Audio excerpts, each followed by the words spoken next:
Hey everyone, Anthon-patapon here, and today we're going to continue on with some more Crash Bash on the Sony PlayStation. Now, before we get to the final part, there was something I actually wanted to share this whole time before actually getting here.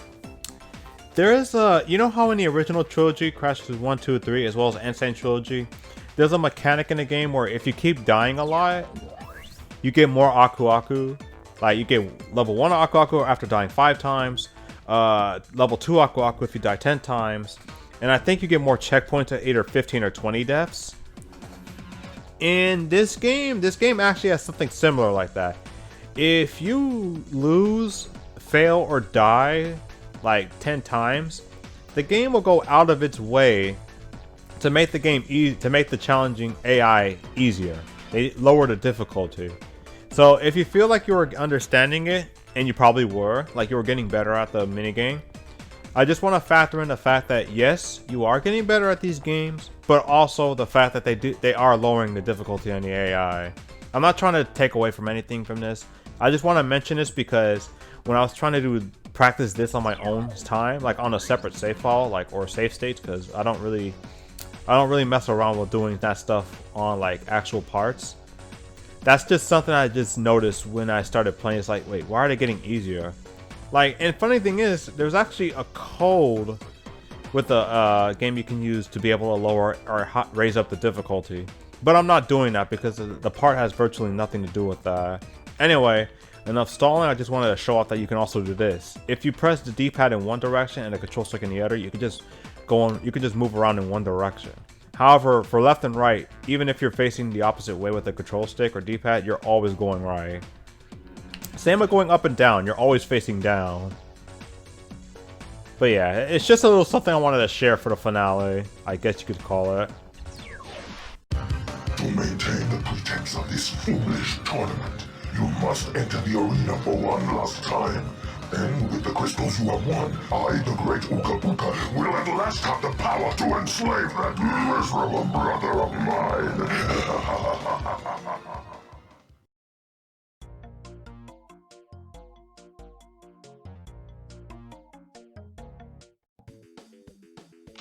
3, 2, 1, go!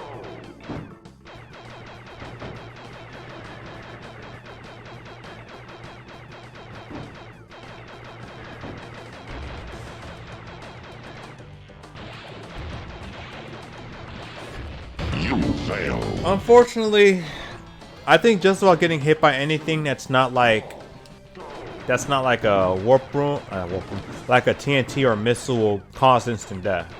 But that's okay because this boss, just like with Big Black Fox, is also a two-parter.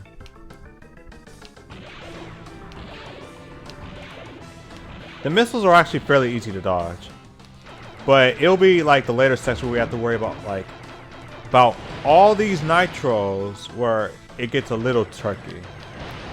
Thankfully, we do have the ability to shoot, so it won't be that hard. I think the real difficulty part is just not getting hit, like not hitting walls. Because if you hit walls, that's just instant death. You're gonna have to go all the way back.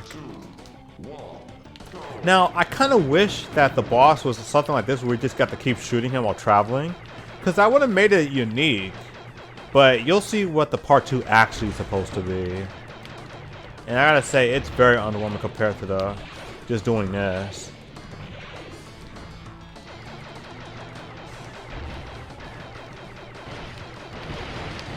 Like, I would have vastly preferred doing this over the alternative.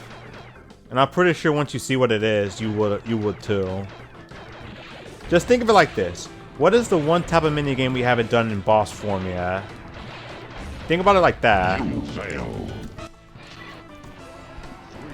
If you look at the ship, you could probably already guess what it is.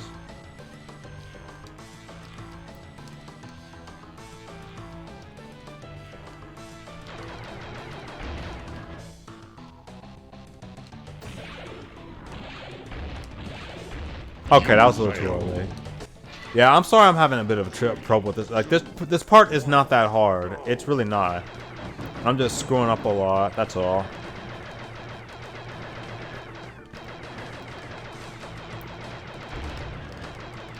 You can just simply avoid those, but why would you do that when you have the ability to shoot them? Plus, they do massive damage when you take the hit anyway, so I don't think it's worth the risk anyway.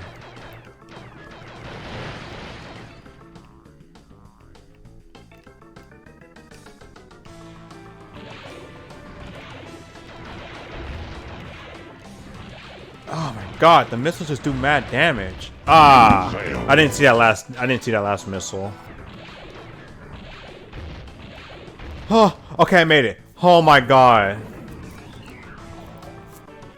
Here we go, Gasmoxia.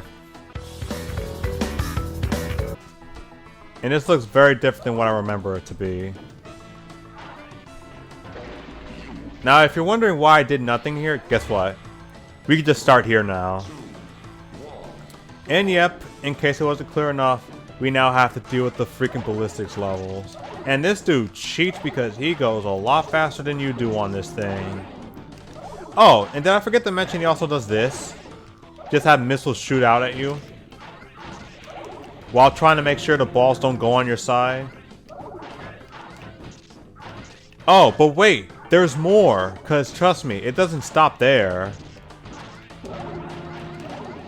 On the meanwhile, now we also have those red balls to worry about again. And this time, here, we can't take the time to avoid those. Because, oh my gosh.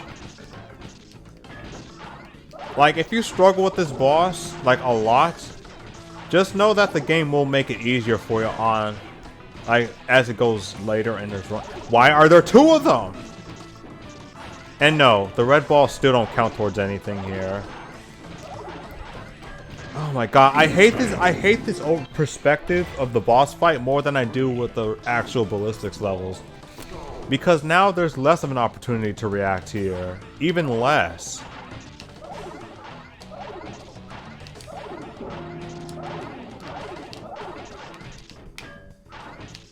And on top of that, I can't really tell too well if I have the opportunity to shoot again. Like, to shoot out shockwaves. Like, you'll know when you see the ball reflect, but you won't be able to see from a visual standpoint with the, because you'll be too busy moving forward and everything. Ah! Hit by both missiles. And all these balls, too. Oh my god. No! I just don't want to rely on the game being like making Oxide easier just to beat this. That's just kind of my thing. But I might have to. If it gets to a point where I die a couple of times, of course I'll start editing to a point where I actually get through this run. Of course, because thankfully they will go through the effort of making this easier. I'm just not sitting well with the idea that they making it easier. Plus the fact that he could just go as fast as he wants, it's just insane to me. Okay, maybe not as fast as he wants, but it just doesn't feel like it's a fair advantage, really. Like, I can accept being bad at something, but it's like there's a clear difference between being bad at something and just having multiple odds against you. Even though most of it is pretty much intentional, so, you know. I guess I should start trying to use this without the shockwave. Alright, one more go, then I'm gonna edit when I actually beat this guy, because I'm pretty sure it's gonna take a while until we get there.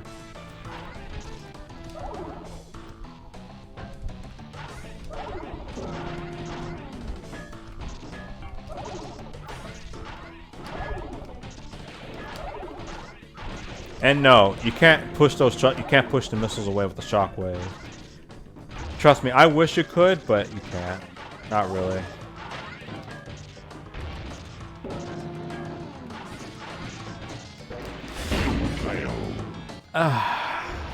Yeah.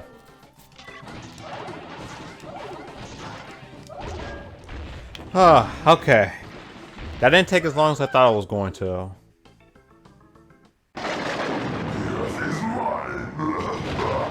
What do you mean the Earth is mine? It was my plan all along, brother. Now I have all of the crystals and all of the power. How can this be? Was it so naive of me to believe that goodness on its own could triumph over evil? Now Luka has the crystals. The Earth is surely doomed. Run, Crash. Hide, my friends. Save yourselves. There is nowhere to hide from the wrath of the mighty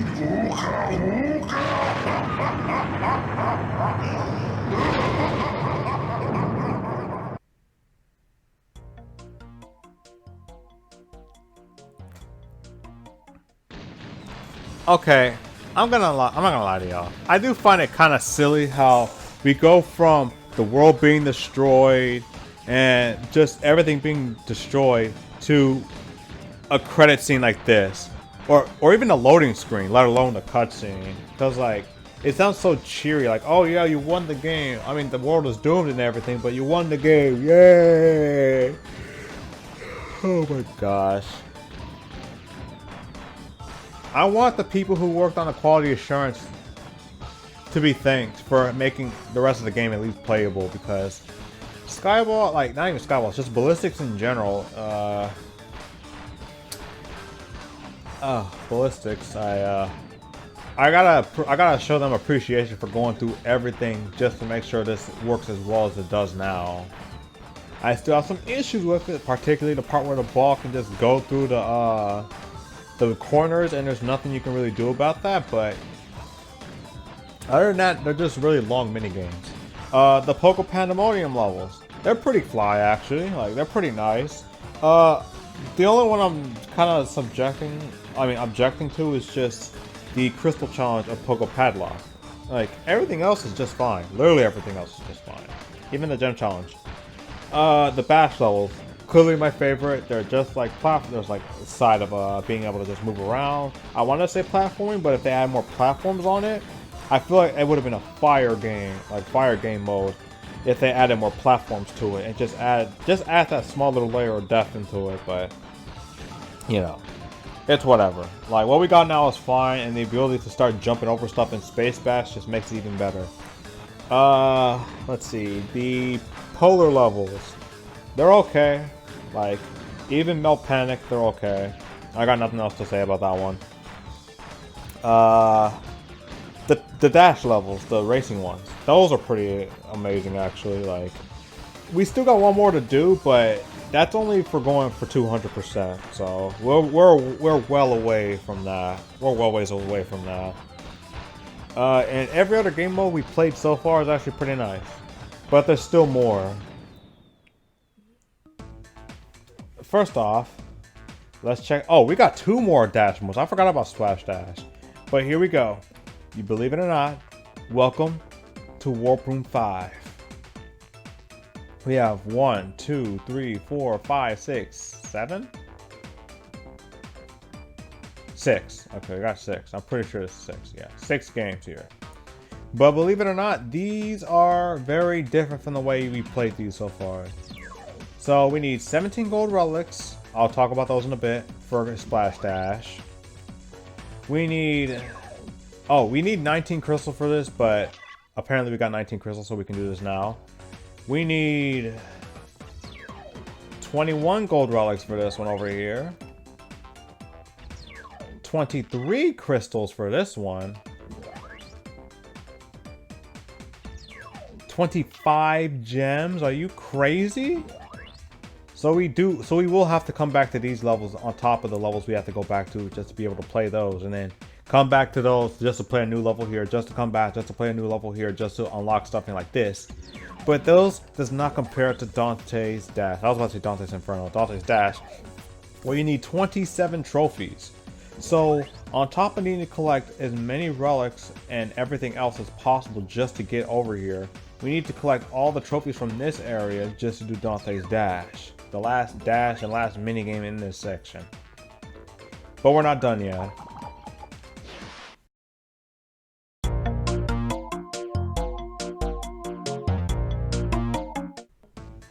Because now there's one more thing I forgot to mention.